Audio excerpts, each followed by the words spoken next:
It's a Woman's World, a show which discusses any and all topics of interest to women worldwide. Here's Nadia Jordana. Hello, hello, I'm Nadia Jordana, and you're watching It's a Woman's World. We have a special guest today. Her name is Deeqa Hussein. She is a licensed special education teacher, a patent advocate, and a director at Minneapolis Public Schools for Special Education. Our moderator today will be Melissa Nambangi. Let's go meet Melissa and the other co-hosts and talk to Deeqa. Melissa, take it away. All right. Hello, everybody. Welcome to It's a Women's World. We are working today with Deeqa Hussein. And before we get to her, I would love all my co-hosts to introduce themselves and maybe say a little bit about themselves. Okay, can we start with you, Nadia? Okay, I'm Nadia Jordana, and I'm delighted to be here today. I'm excited to hear what Deeqa has to say about special education. And I'm an author, a poet, a publisher. I publish a magazine, and I like to get my fingers in lots of different artistic and creative things. Great, great. And you, Amalia? Hello, everyone. My name is Amalia Moreno Damgard. Thank you for having me. It's a Woman's World. I am an author and chef entrepreneur in process of publishing my second book this month. I specialize in Latin American cuisine and culture with the mission to help organizations of all sizes develop a broader understanding and appreciation of Latin cultural nuances through speaking, consulting, and gourmet experiences. And I am pleased to be here and learn more about Deeqa. All right, great. And now we'll move to Deeqa. Before we ask you any questions, I would just like you to tell us your name and maybe some of the stuff you do, the different caps you wear, the profession, stuff like that. Go on, Deeqa. My name is Deeqa Hussein. I go by Deeqa.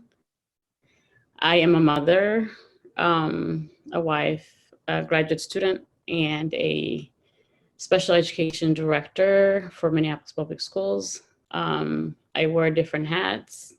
Sometimes I'm just a parent. Sometimes I'm a community advocate. Okay. I work and have networks with a lot of organizations. One of the organizations that I care deeply about and that I work for is Somali Parents Autism Network. It is a peer-to-peer support group. It's where I got the support when my son was diagnosed with autism. Prior to my son being diagnosed with autism, I was just a regular science teacher. And when his diagnosis came about, I saw a huge gap. So that's why I'm in the field, and I'm very, very passionate about it. Okay, great. I didn't say anything about myself, but my name is Melissa Nambangi, and I am the executive director of the Minnesota African Women's Association, MAWA. So when I meet a fellow African immigrant, refugee, whatever your status is in the United States, I always wonder about how we are adjusting and how we are working with certain issues. And hearing that you are in special ed makes me wonder if you can share some of the different cultural perspectives on special ed as relates to our communities and the United States, the cultural perspectives. When I was a general ed teacher, I always worked with other special ed teachers to modify, accommodate my lesson plan, my instruction for students. But when my own son was diagnosed, it was a different tone. I am lucky in the sense that I consider myself bicultural. I was raised here. I came here when I was about 10, 11 years old.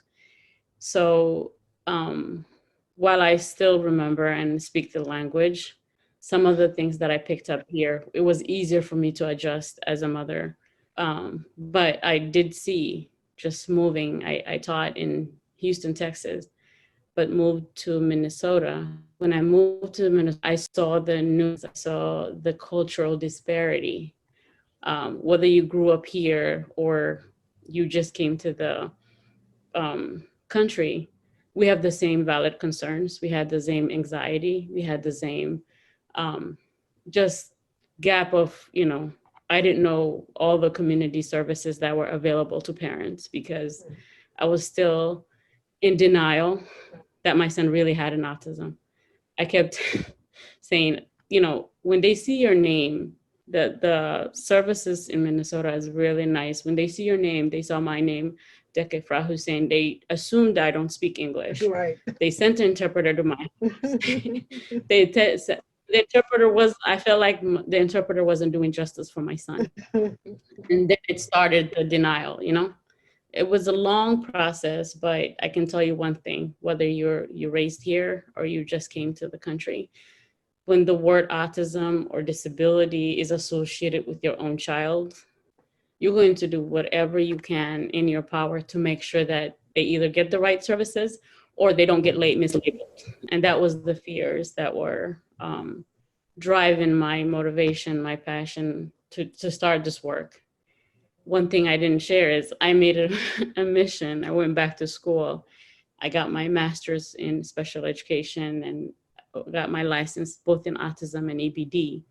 I still didn't give up. Now I'm finishing my doctoral, still about the Somali experiences of special education and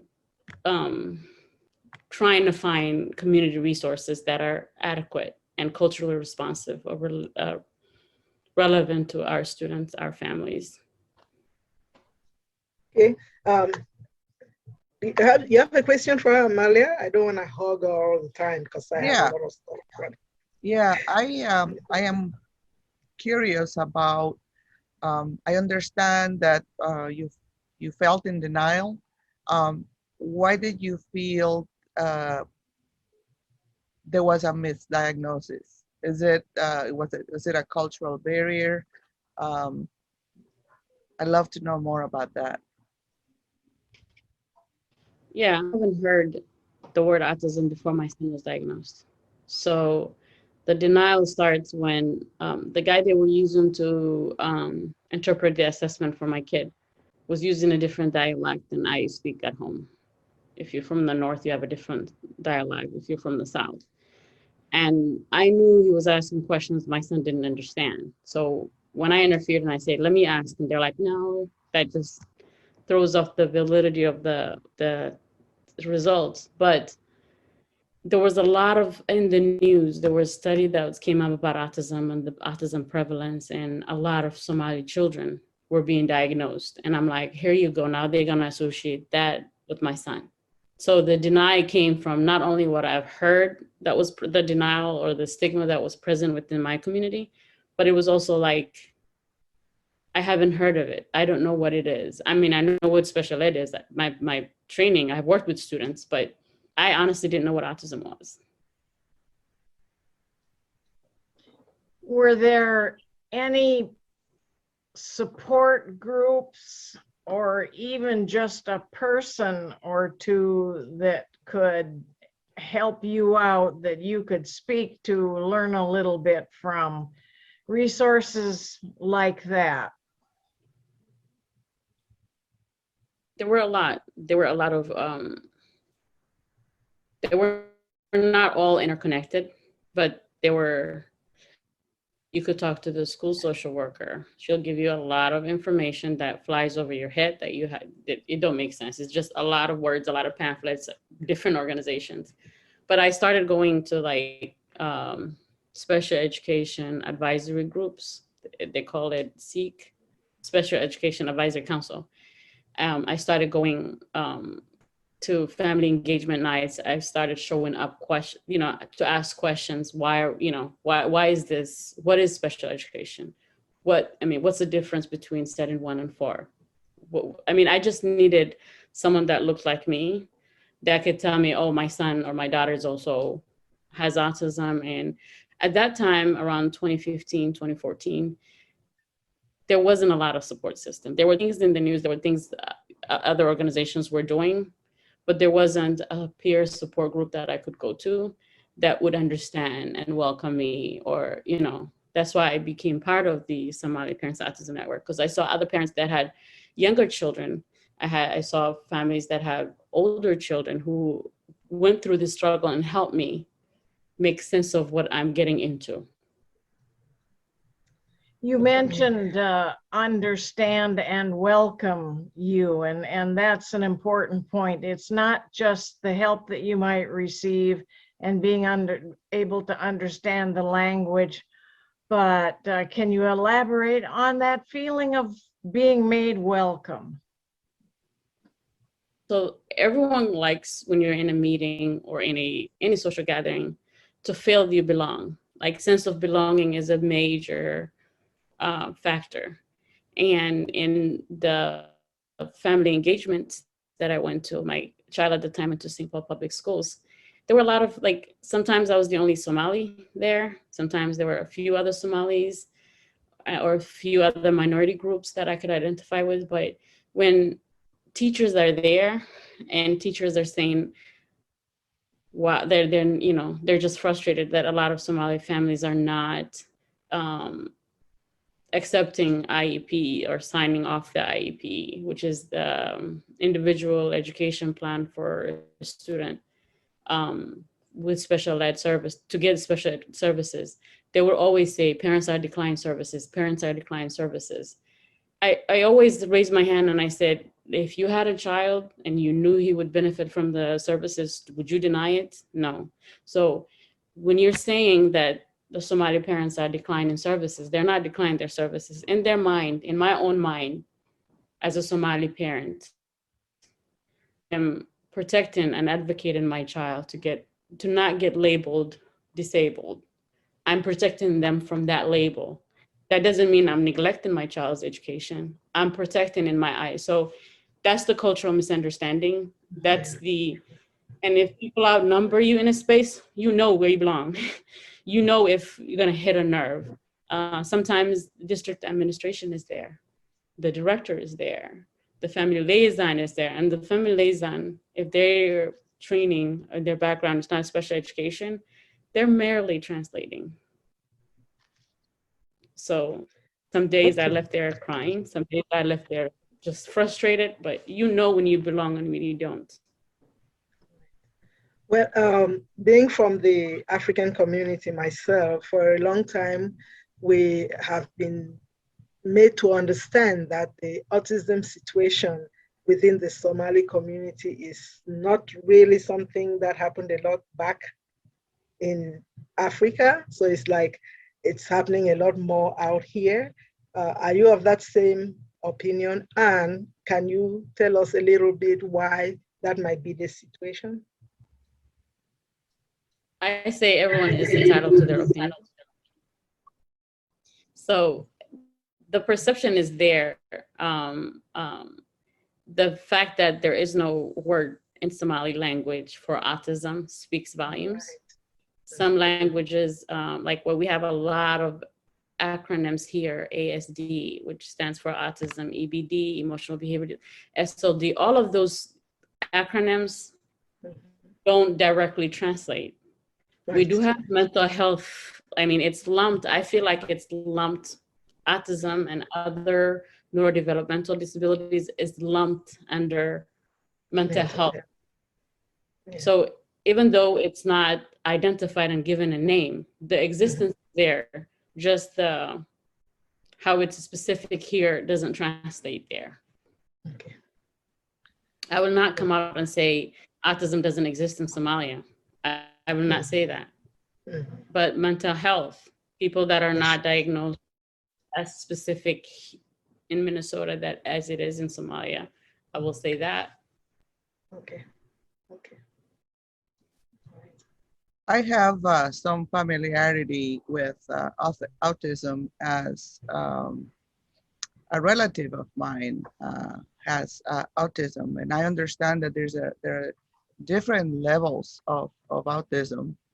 Also, while they don't consider it a disability because of the different levels of autism, there are kids that become adults that are fully functional in society.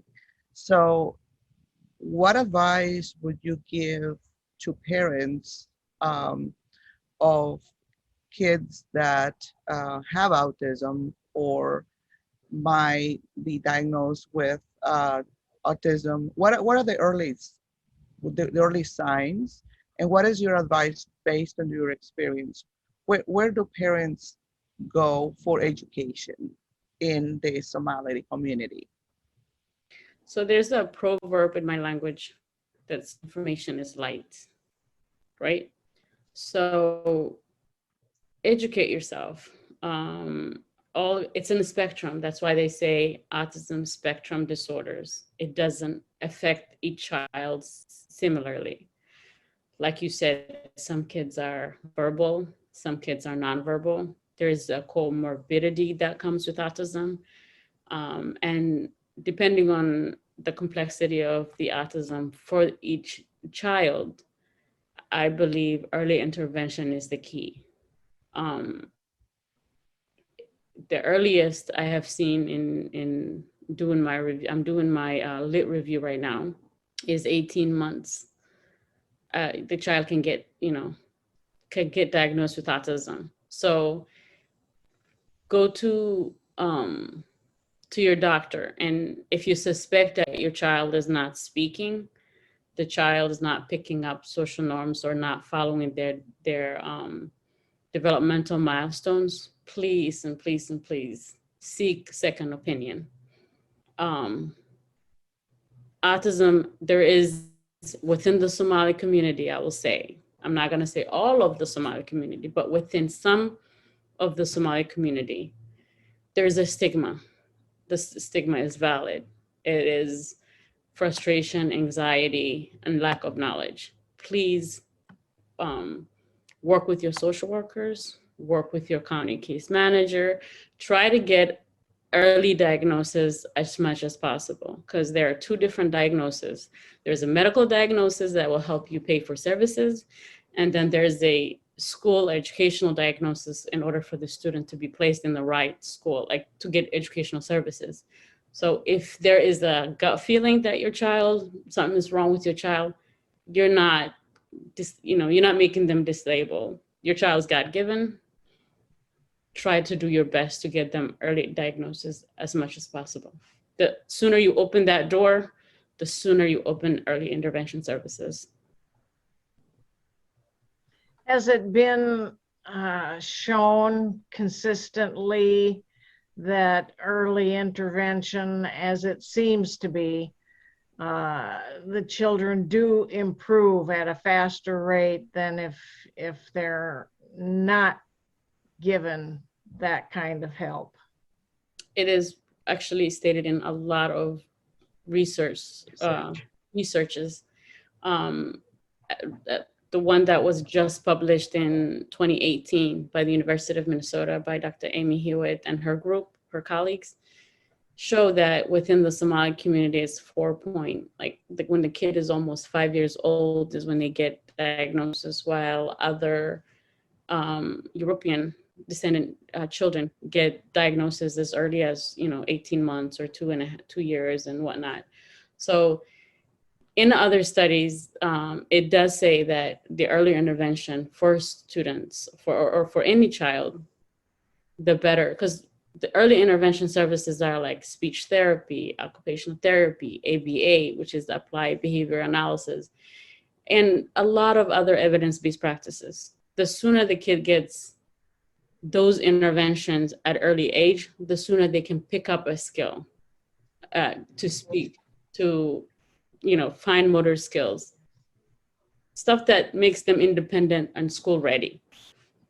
So it has been proven for children, not just the Somali, children, but of all children, early intervention is the key to being successful and more independent and still have a full functional life.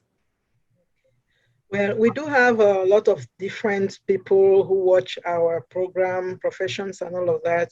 And there might be people who work with children who go through autism. What would you advise, how would you advise them to approach a Somali woman or a woman from a different culture in making them feel comfortable with receiving the assistance that they need for their children? Because I ask that because we have educators who teach stuff like HIV/AIDS, and when I listen to them talking to the African community, especially women of a certain educational level, it just floors me because there's so much they will not understand. Like when you sit there and talk of a window of opportunity, for somebody who has never dealt with window of opportunity, it's like, what's that and what has it got to do with windows, So even the language that you use when you are working with certain communities, you need to be able to watch that. So what would you suggest? How would you suggest that they approach other communities? Your perspective is different from my perspective.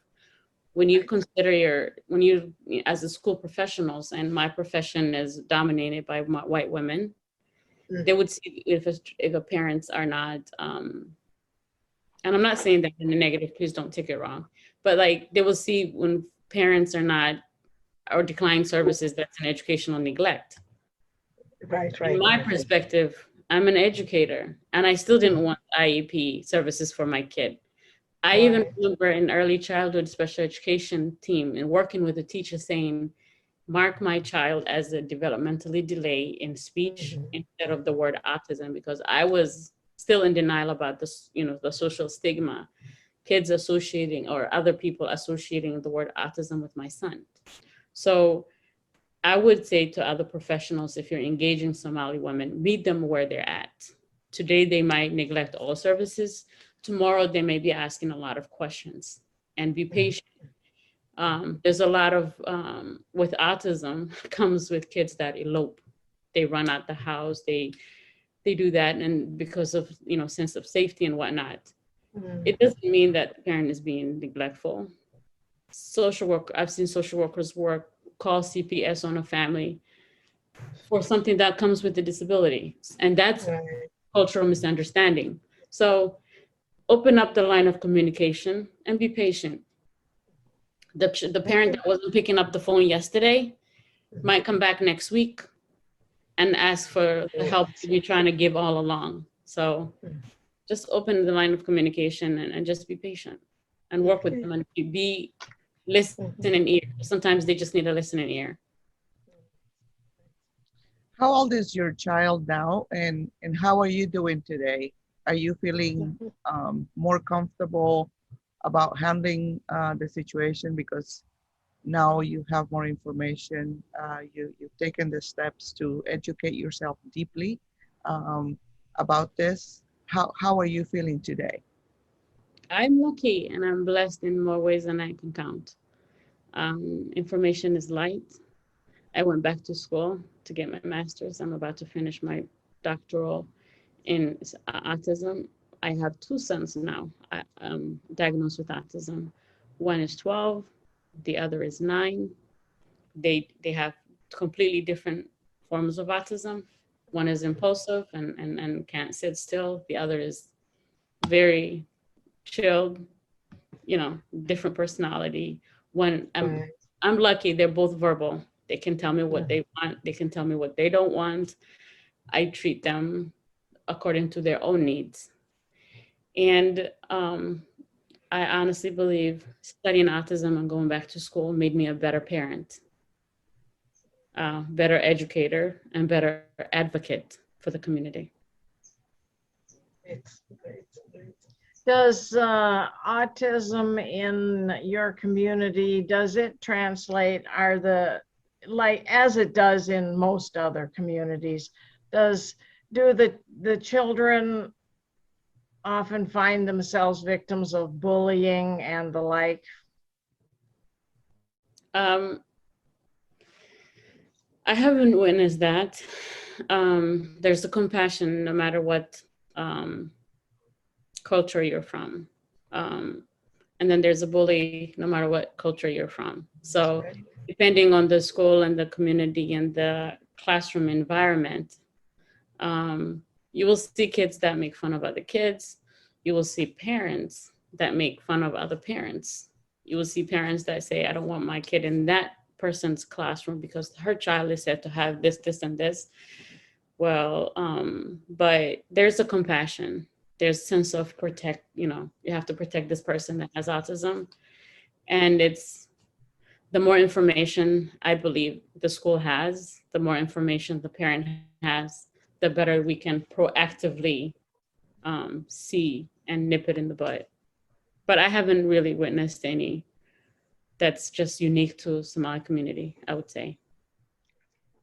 Amalia, you have anything more to say? Yeah, Yeah. Deeqa mentioned earlier that she lived in Texas, or that she came to Minnesota from Texas. And I am wondering what the difference is of the culture there versus what you see here in the support towards autism in general. And I think we only have less than a minute left. Oh, okay. Very fast. It's funny, I'm in Texas now. I'm Okay. here vacationing with family. There's more services in Minnesota because the Somali community is larger there. Mm-hmm. Therefore, there's more intentional embedded services there. There are services here and there are Somali families here that have kids with autism, but if I were to choose today to where I could raise my kid for, I mentioned Somali Parents Autism Network as peer support group. There's a lot of support groups like Minnesota Autism Society or Autism Society of Minnesota. There's a lot of services in Minnesota, more community services than I would stay in Houston. That is good to know. Well, yeah. Well, okay, we are running out of time, but we want to thank you so much for coming on our show today and for bringing us up to speed with this particular subject. And thanks so much to my co-host for being here. I hope we all learned something, and who knows, we may be able to contribute to the cause one way or the other down the road. So thanks, everybody. Enjoy Texas. Thanks for having me. See you when you come back. Thank you, Deeqa. Yes. All right, then. Thanks, everybody.